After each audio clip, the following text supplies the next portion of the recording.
What's up, folks? It's your man Jay, and we are back with another video. It's time to talk about the Galaxy Note 10, the small one and the big one.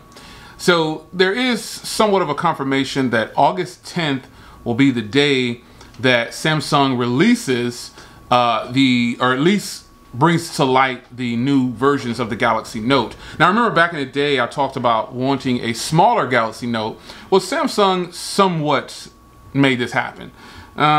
A 6.3 inch display is what they're calling a smaller version of a Note. And then the bigger Pro version is supposed to have a 6.75 inch display. Now, they're going with the design that is cameras in the display, but it's in the center of the display, which I think looks really, really good. And then I don't know if there's going to be 4 cameras on the back or 3. All I know is I hope they're good, because when you've got phones like the Pixel and the Pixel 3a, you can do it with one camera. It's definitely a fact. So hoping that they bring the slimmest bezels possible to this device with this big screen, because if they bring out the 6.3 one with really thin bezels, it'll be smaller than the Galaxy S10 Plus. So I don't know how, and maybe that's what they're trying to get at, is to get, you know, cameras or phones that are small and compact in size and bring a real powerhouse. But the Galaxy Note probably won't have the Snapdragon 865 or whatever the next number is. It's probably gonna have the 855, which is fine with me because that's one of the latest offerings from Snapdragon and Qualcomm. But I just feel like they're doing it right this time by offering 2 versions of the Note line, and you know, hopefully these phones come out at a decent price point. There are rumors now that the phones are going to come out at about 10 to 20% higher than the previous model. So, you know, that's to be expected. It's the Galaxy Note line. I personally feel like the Galaxy S line should be a lot more affordable, because that is their bread and butter, not so much the Galaxy Note line, because it's more of a premium phone from Samsung, along with the Galaxy Fold is supposed to be coming out as well. I'll give you a follow with that at some point in this video. But the Galaxy Note lineup is their premium line, from what I would label it, and it is not for everyone, although there are tons of people that use a Galaxy Note. Regular consumers use a Galaxy Note, not just quote-unquote business people, is the way some people try to market it. But I think the Galaxy S line, the Galaxy S10, the Galaxy S9, I don't think those should be priced at $1,700. I mean, they have this ceramic version out that's $1,700 pretty much for a lot of people if you're in the US. And you go outside of the US, Canada and all these other places, the price skyrockets to over $2,000 for a Galaxy S. So with that being said, I really am hoping that the Note 10 comes out at a reasonable price, especially if they're bringing 2 iterations of it. So what they might try to do is bring the smaller version, if in fact there is two different models, and supposedly, again, treat this as a rumor, leak, news. Supposedly there is going to be 2 versions, a 6.3 and a 6.75 inch. Now, what they might try to do is price the 6.3 inch model the same as the current lineup as the Galaxy Note, or somewhere in between, just a little bit higher than the current S line. But the Galaxy Note 6.7 inch version, Pro version, or whatever it's labeled, it's probably going to be really expensive. I would suspect that one will be at least $1,500. Now, if Samsung is smart, they'll sell it for less than that, so they can actually sell some. But they do have all the trade-in programs and things like that, so a lot of people take advantage of that, and I would suggest that you do take advantage of it. But in situations like that, so if you have but see, the problem with that is the Galaxy Note 9 right now, you can grab that brand new for about $500 in most cases.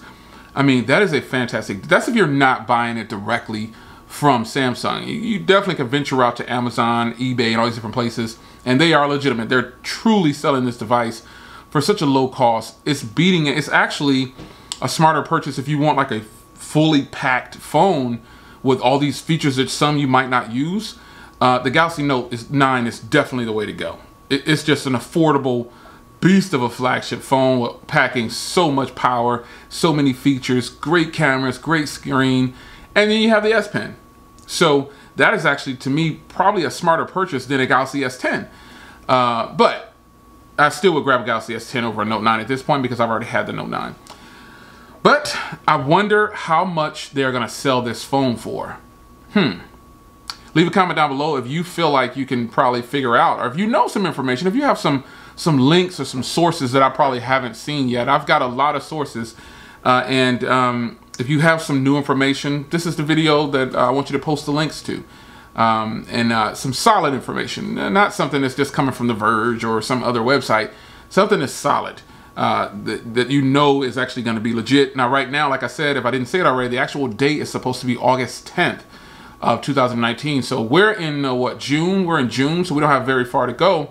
A couple of months, we'll see the new Note, and also in a couple of months, we should see the new iPhone. So other OEMs should just, not that I don't have any faith in other OEMs to release around that date, but they really should stay away from those months. August, September, October, leave them alone, because all the hype is surrounding the iPhone and the Galaxy Note 9 or 10 or Galaxy Note period. Those are all coming. So let's talk about the Galaxy Fold for a second. Now, supposedly, the Galaxy Fold has somewhat of a release date of July 10th. But here's my thoughts on that.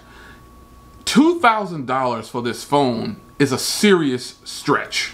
I know it has 12 gigs of RAM. I know it has, what, 512 gigs of storage. But it has that small screen on the front. And in order to really fully enjoy the device, they want you to continue to fold it open. And most people won't walk around with a phone folded open to 7.3 inches a lot. So you're forced in reality to use this 4.6 inch display on the front, or 4.5 or whatever it is, for your daily task. $2,000. Still not hating on that device. I just feel like they should drop that price for sure. And they've already suffered from pulling it back. And I said it a long time ago. I said they better pull this device back before it gets in the hands of consumers, because the media is already messing up the device and they're breaking it ahead of time. They're peeling off stuff, and the phone is, and even if they're not breaking it, some people's, some of the guys' phones and ladies, their phone's messed up. They're review units. So Samsung can say, oh, this is pre-production software. I hate when companies say that. This is pre-production software. No, it's not. It's the software. It's the software for what it is. Because I've gotten review units, and sometimes people try to put a bug in my ear. Well, this is pre-production. That's just some way of saying if it messes up, you can use this excuse. Not buying it. So with the Galaxy Note line so close to us, the Galaxy Fold supposedly July 10th or July 12th or something of that nature. What do you guys think about these pricings on these phones, or the price of these devices compared to what, and realistically, most consumers, here's the thing before I get out of here. Realistically, most consumers would not be buying these phones if they couldn't finance them. It's not a put down, nothing like that. But most of the people buying these phones would not spend $1,000 outright for a phone. They would not spend $2,000 outright for a phone. The average consumer does not do that. The reason being is because a phone to the average consumer is just a phone. Everything else in their life is extremely important, like family, children, work, you know, your cars, your house. Those are things that actually deserve somewhat of a $2,000 or some kind of high price tag to pay. When you think about it, $2,000 is way more than some people's mortgage. Some people could take $2,000 and pay a whole bunch of bills for the entire month. But buying a phone for $2,000, I don't think I can do it. My limit is about $1,000, and that's about it. So what do you think about the pricing, man? What do you think about financing phones? What do you think about the Galaxy Note 10 coming around August 10th or so, or somewhere along those lines, or at least being announced, and the Galaxy Fold coming up in July, which is just maybe a month away? It's your man Jay. Leave a comment down below, and I'll see you in the next video. Take care.